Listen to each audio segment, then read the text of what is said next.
Saudaraku yang dikasihi oleh Tuhan, saya percaya bahwa hari ini pasti lebih baik dari kemarin. Tanpa terasa, waktu terus berjalan, saudara, dan saat ini kita sudah masuk di bulan Agustus tahun 2021.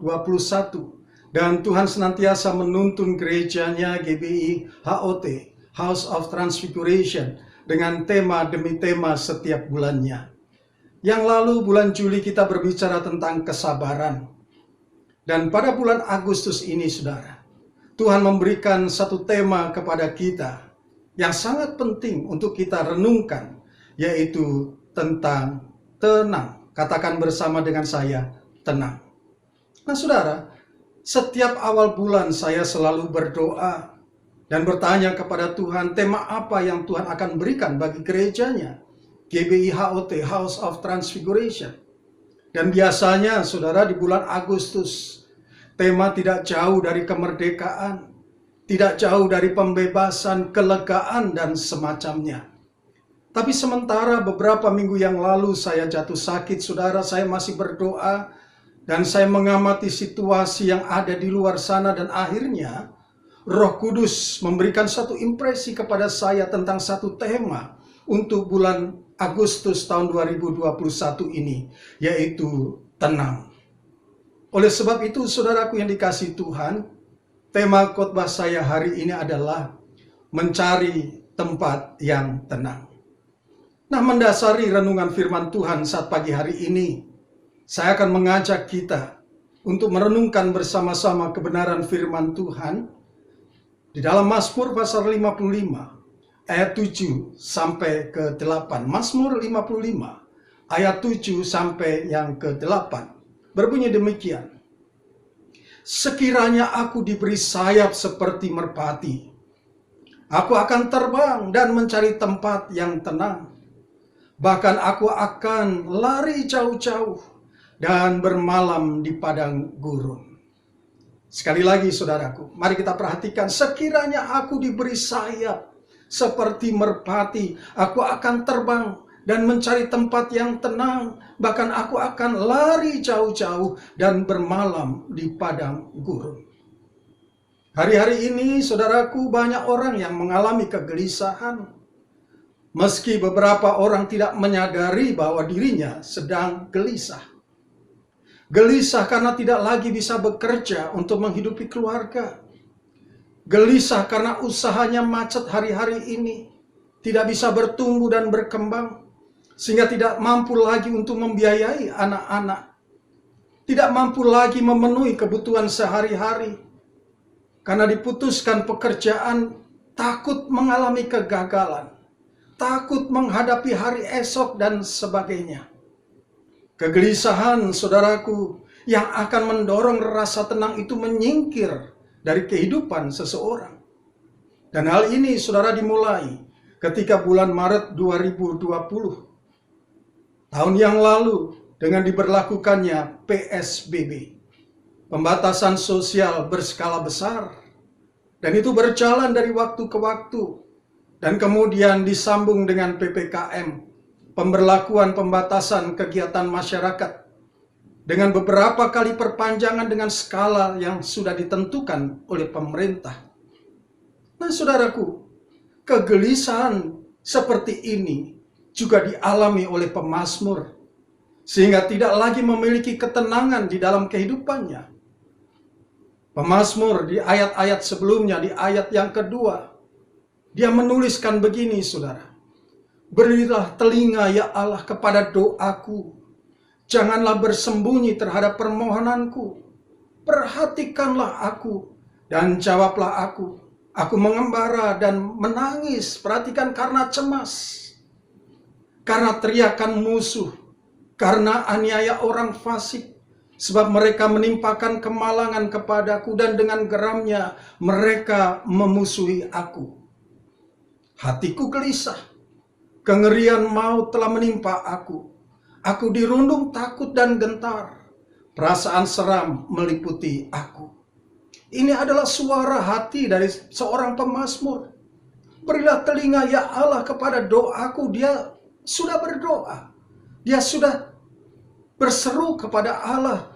Tetapi dia katakan, berilah telingaku kepada doaku, jangan bersembunyi. Sepertinya Tuhan tidak mendengar doa. Saudaraku, sehingga demikian pemazmur mengalami kecemasan. Ada teriakan-teriakan musuh yang membuat dia menjadi gentar. Aniaya orang fasik, kemalangan datang di dalam kehidupannya. Dan dikatakan hatiku gelisah. Kecemasan ada di dalam kehidupan pemazmur. Sehingga dia menuliskan pikirku. Dia berpikir. Dia punya satu pikiran, sekiranya aku diberi sayap. Hal yang mustahil bukan? Seorang manusia mempunyai sayap. Tetapi karena kerinduannya tentang ketenangan untuk menghindari kecemasan, dia berkata, sekiranya aku diberi sayap seperti merpati, aku akan terbang dan mencari tempat yang tenang. Mencari tempat yang tenang. Saudara, ketenangan itulah yang dibutuhkan oleh seseorang. Ketenangan itulah yang dibutuhkan oleh manusia di dalam kehidupannya. Lalu pemazmur berkata, bahkan aku akan lari jauh-jauh dan bermalam di padang gurun. Dia pikir, saudara, di padang gurun adalah tempat yang tenang. Di padang gurun barangkali tempat yang sunyi, sehingga dia mendapatkan ketenangan di dalam kehidupannya. Mungkin ada orang yang berkata, saya akan pergi ke gunung, saya akan menikmati ketenangan. Atau sementara yang lain berkata, aku akan ke laut supaya aku mendapatkan ketenangan. Saudaraku yang dikasihi Tuhan, saya mau katakan ketenangan bukan keadaan. Ketenangan bukan keadaan. Saudara boleh lari ke padang gurun. Saudara boleh lari ke atas gunung. Saudara boleh lari ke tepian pantai.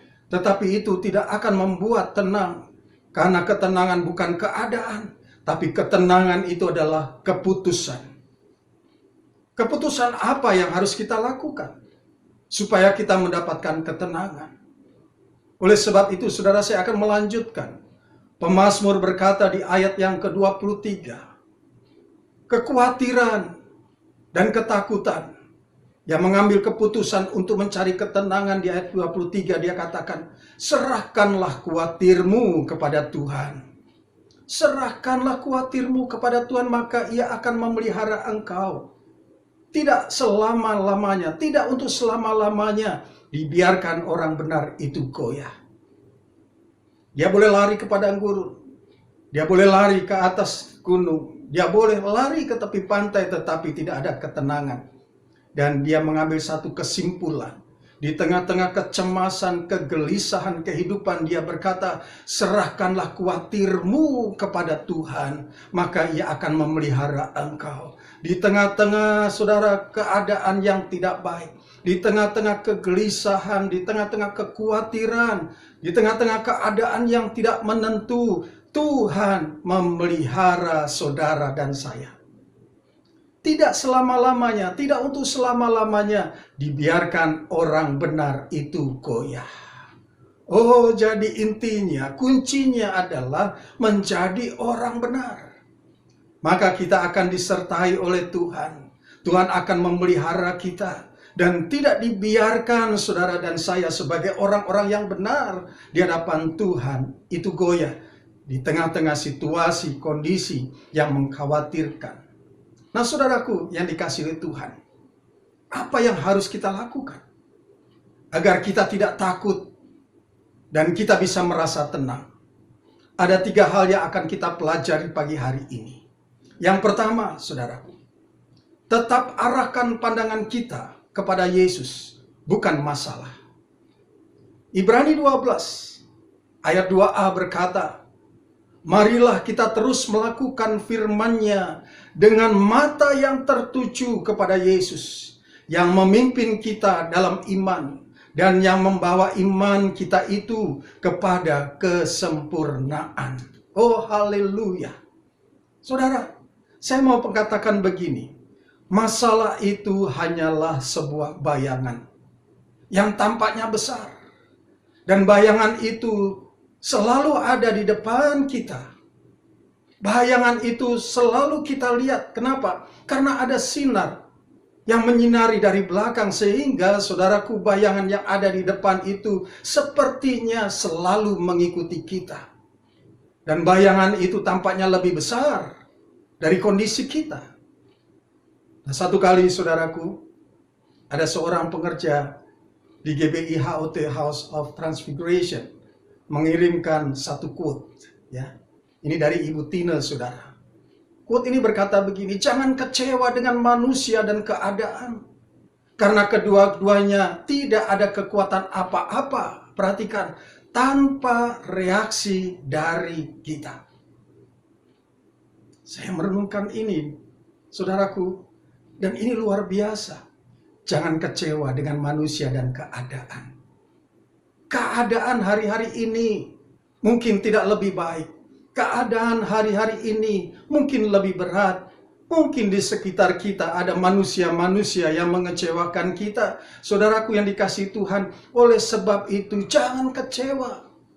Semuanya itu hanya tampak seperti bayangan yang selalu ada di depan kita, dan bayangan itu sepertinya lebih besar dari diri kita. Saudara, yang dipentingkan adalah reaksi kita dalam situasi seperti ini. Di tengah-tengah kegelisahan, kecemasan, di dalam kekhawatiran, firman-Nya berkata, marilah kita terus melakukan firman-Nya. Terus artinya, saudara, tidak ada jeda. Terus artinya terus-menerus, continue, melakukan firman-Nya dengan mata tertuju pada Yesus. Mata yang tertuju kepada Tuhan Yesus yang akan memimpin kita di dalam iman. Ketika kita terus melakukan kehendak firman Tuhan, mata kita terus tertuju kepada Tuhan yang memimpin kita, saudaraku, di dalam iman, maka iman kita akan semakin bertumbuh menjadi lebih besar. Iman yang sebesar sebiji sesawi dapat memindahkan gunung. Pada saat kita mendengarkan firman Tuhan, melakukan terus-menerus firman Tuhan, maka iman yang sebesar sebiji sesawi itu akan bertumbuh semakin besar. Maka iman yang sebesar sebiji sesawi dapat memindahkan gunung. Apalagi iman yang besar akan dapat memindahkan apa saja. Dan dikatakan di dalam firman-Nya, dan yang membawa iman kita itu kepada kesempurnaan. Bukankah ini yang menjadi tujuan kehidupan kita? Semakin hari, kehidupan kita semakin disempurnakan. Saudara, jika kita memandang pada Yesus, maka masalah itu tidak dapat mempengaruhi kita lagi. Allah berkuasa untuk melaksanakan apa yang telah Ia janjikan. Dia selalu hadir menyertai kita. Dia akan bertindak dalam setiap situasi kehidupan kita untuk menolong saudara dan saya, menuntun kita, melindungi saudara dan saya, dan memberkati kita. Perhatikanlah, pertolongannya selalu tepat pada waktunya. Dan Ia tidak pernah terlambat untuk menolong kita. Yang percaya katakan amin. Haleluya. Yang kedua, saudara, apa yang harus kita lakukan agar kita tidak takut dan bisa tenang? Yang kedua, bertobat, tinggal diam, dan percaya. Yesaya 30 ayat 15 berkata, sebab beginilah firman Tuhan Allah yang Maha Kudus, Allah Israel, dengan bertobat dan tinggal diam kamu akan diselamatkan. Dalam tinggal tenang dan percaya terletak kekuatanmu. Oh haleluya, haleluya, haleluya. Dengan bertobat dan tinggal diam kamu akan diselamatkan. Dalam tinggal tenang dan percaya terletak kekuatanmu. Kalau kita membaca di dalam Matius 14 ayat 22 dan seterusnya, saudaraku, diceritakan di sana ketika para murid Tuhan diperintahkan untuk naik perahu, lalu mereka ada di tengah-tengah danau Galilea, saudaraku, dan mereka di sana dikatakan diombang-ambingkan oleh angin sakal yang besar. Dan pada hari itu adalah jam 3 pagi. Saudara, apa yang terjadi? Di tengah-tengah kegelapan, para murid merasa ketakutan, ada gelombang yang besar. merasa gelisah di atas perahu yang diombang-ambingkan, keselamatannya terancam, mereka takut. Dan di tengah-tengah ketakutan, kegelisahan mereka, maka Yesus menghampiri mereka. Yesus berjalan di atas air. Dan apa yang dikatakan oleh Tuhan Yesus? Tenanglah, aku ini. Tapi di tengah-tengah kegelapan para murid melihat, oh itu hantu. Tuhan katakan, Tuhan, aku Tuhan. Oh itu hantu, Tuhan. Hantu, Tuhan. Saudaraku, di tengah-tengah kegelapan, para murid merasa ketakutan dan Tuhan katakan, tenanglah, aku ini. Tuhan yang menyertai engkau. Saudaraku, di tengah-tengah kehidupan yang gelap ini, saudara, barangkali kita tidak jelas, saudara, mengikuti Tuhan Yesus. Kita mengikuti dalam kehidupan kita seenak sendiri. Oleh sebab itu, mari kita bertobat. Lihat, Tuhan Yesus datang kepada kita. Tenanglah, aku ini. Ada Tuhan yang menyertai kita. Bertobat dari kehidupan yang gelap. Mari kita pandang kemuliaan Tuhan. Berdiam di hadapan Tuhan dan tinggal tenang. Karena ketenangan mendatangkan kekuatan. Dengan bertobat dan tinggal diam, kamu akan diselamatkan. Dalam tinggal tenang dan percaya terletak kekuatanmu. Tuhan ada bersama-sama dengan kita.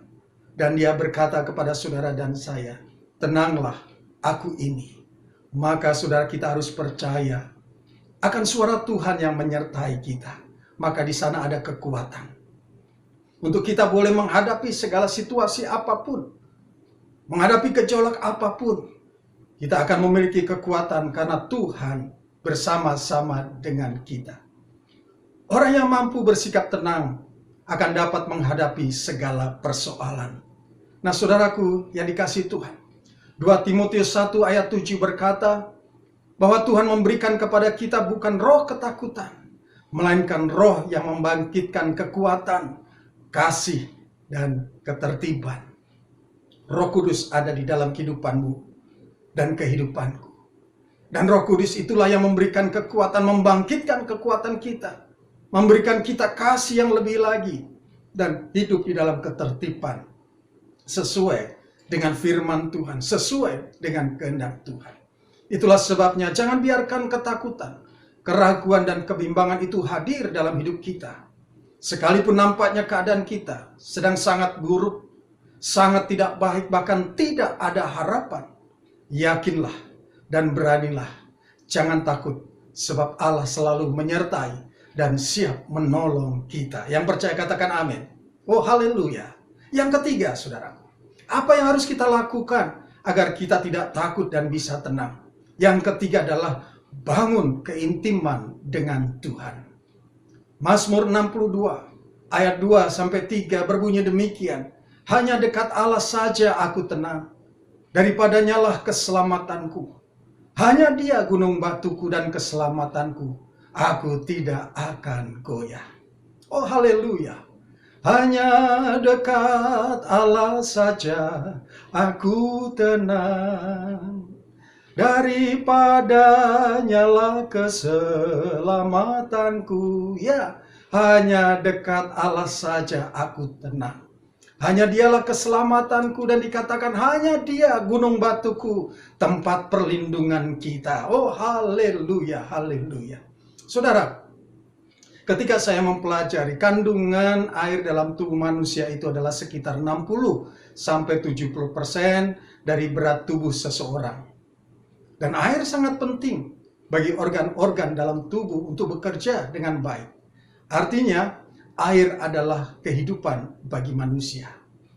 Nah saudara, satu kali ketika saya memberikan 1 botol air mineral kepada seseorang yang haus, dan 1 botol yang lain saya berikan kepada seseorang yang tidak haus, maka kedua orang ini akan memperlakukan air mineral itu satu dan yang lain berbeda. Yang satu karena kehausan, maka ketika dia mendapatkan air mineral itu dia minum dengan begitu nikmat dan segar karena merasa haus, sehingga air mineral itu rasanya segar sekali, saudara. menyegarkan tubuhnya. Dan sementara yang lain karena tidak haus, air mineral itu mungkin disimpan, dibiarkan, bahkan makin lama saudara barangkali juga dilupakan. Nah saudaraku, dikatakan di dalam firman Tuhan, Yesus adalah sumber air, sumber kehidupan. Yohanes 7 ayat 37 Tuhan Yesus berkata, barang siapa haus, bagilah ia datang kepadaku dan minum. Saudara, orang yang bisa mendekat kepada Tuhan harus memiliki rasa kehausan. Tidak perlu dipaksa, saudara.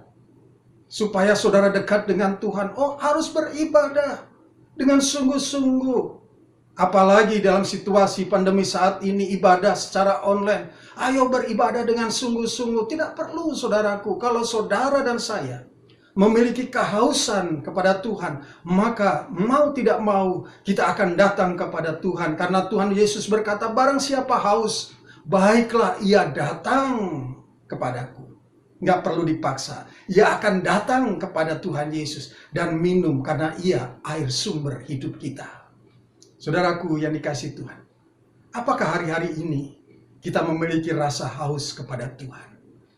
Dan saya percaya rasa haus itulah yang akan membawa kita untuk lebih dekat dengan Tuhan. Hanya dekat Allah saja aku tenang. Daripadanya lah keselamatanku. Oh haleluya, dialah gunung batuku. Oleh sebab itu saudaraku, melalui pembelajaran firman Tuhan ini, mari kita belajar mencari tempat yang tenang.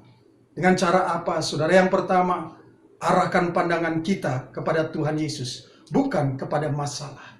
Lalu yang kedua, bertobat, tinggal diam dan percaya pasti Tuhan akan tolong kita. Dan yang ketiga, bangun keintiman dengan Tuhan supaya kita dekat dengan Tuhan. Oh haleluya, haleluya. Saudara, saya percaya kita memiliki Tuhan yang besar.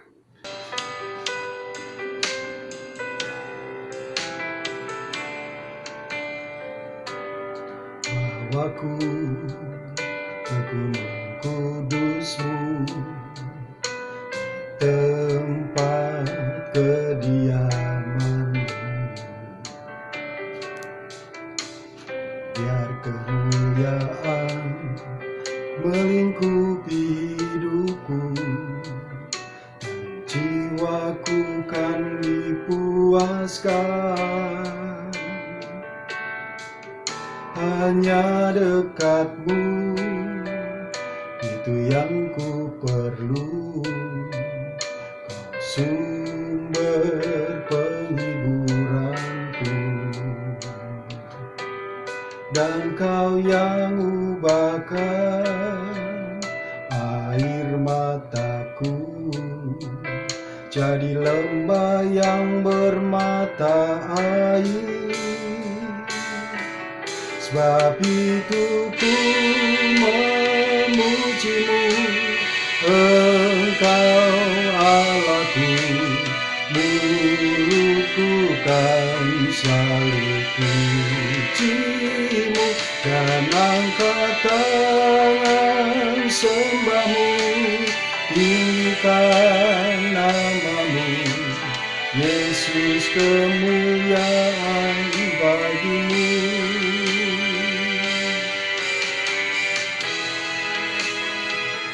Sebab itu ku memuji-Mu, Engkau Allahku. Mulutku kan selalu puji-Mu, dan angkat tangan sembah-Mu, tinggikan nama-Mu. Yesus, kemuliaan bagi-Mu. Yesus, kemuliaan bagi-Mu.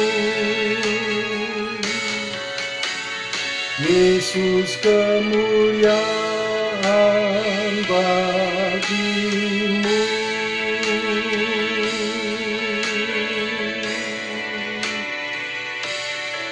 Oh haleluya. Kami mengucap syukur Tuhan buat kebaikan-Mu, dan hamba-Mu berdoa untuk setiap jemaat-jemaat-Mu dimanapun berada, biar kiranya Tuhan terus sertai.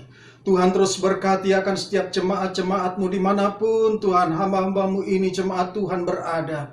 Dan kami percaya pada saat mereka sakit Tuhan sembuhkan. Pada saat mereka kekurangan Tuhan berkati. Pada saat mereka lemah Tuhan kuatkan. Pada saat mereka berputus asa berikan pengharapan di dalam Tuhan. Kami berdoa ya Tuhan, biar kiranya setiap keluarga-keluarga jemaat-jemaat Tuhan disembuhkan, dipulihkan dan diberkati. Setiap suami diberkati supaya mereka menjadi imam, nabi dan raja di dalam kehidupannya. Setiap istri menjadi tiang doa penolong yang sepadan. Anak-anak diberkati seperti tunas zaitun yang berdiri sekeliling meja. Dan kami percaya hari-hari ini Tuhan Engkau sedang bekerja dan memberkati setiap keluarga demi keluarga. Terima kasih Tuhan Yesus, terima kasih. Bahkan kami berdoa saat hari ini ya Tuhan, pada setiap hamba-Mu yang akan memberikan persembahan, biar kiranya Tuhan berkati apa yang mereka kerjakan. Tuhan, kami percaya Engkau jadikan berhasil di dalam nama Tuhan Yesus, dan setiap usaha-usaha terus diberkati. Terima kasih Tuhan Yesus, karena kami tahu setiap jemaat-Mu akan memberikan persembahan dengan sukacita.